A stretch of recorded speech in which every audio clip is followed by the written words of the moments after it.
Oh no, come on. Well, why? Looks familiar? Don't worry. If you're struggling with braking with a hypercar, this is the exact video for you. So make sure to watch till the end. Let's dive right into it. Braking in a hypercar is really difficult. It's such a beast, you don't have any braking assistance, and it's just a challenge in general. So how do we fix that? We can divide my tips today in 3 parts. First is all about the driving style, the second part is about the setup, and the third one is the little surprise. So make sure to watch the video till the end. Let's talk about the driving style. First of all, we need to understand a hypercar is such an aerodynamical beast. This means it generates so much downforce that at a high speed it has like almost unlimited of grip. This means now if we try to translate it into the braking, right? That when we drive at a really high speed in the hypercar, we don't need to worry about anything, honestly. We can just slam the brakes and nothing happened.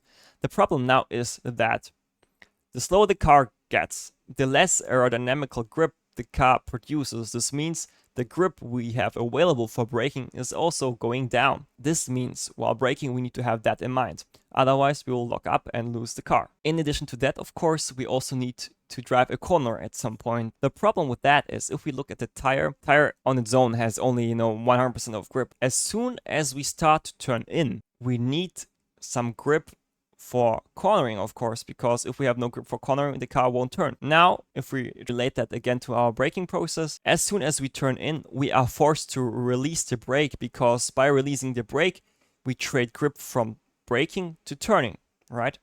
So we have essentially two main components from our driving style while braking. We have on the one hand, the aerodynamic side, right? That the quicker the car goes, the more grip we have available. And then we also have the tire side, which is basically forcing us to also trade the braking grip for turning grip as soon as we turn in.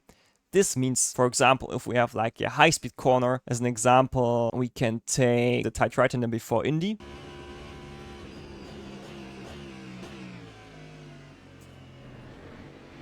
We see there that as long as we have a high amount of aerodynamic, we can brake 100%, but as soon as the car gets slower and we start the turning process, we need to release the brakes, otherwise we would lock up. If we look, for example, at Anache, slow speed corner,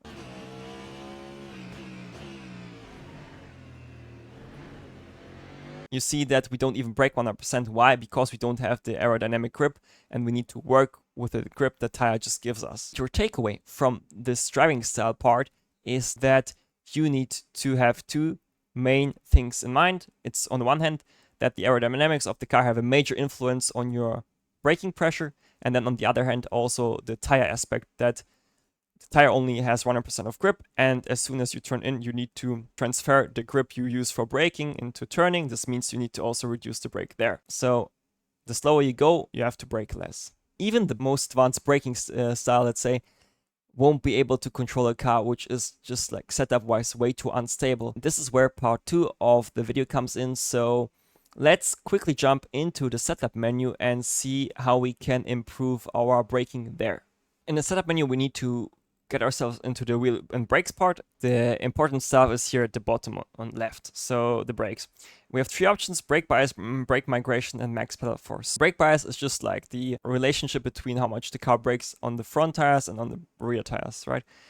If you set this value too high, so you brake too much with the fronts, in that case, the left value, you will essentially just under braking and lock your front tires.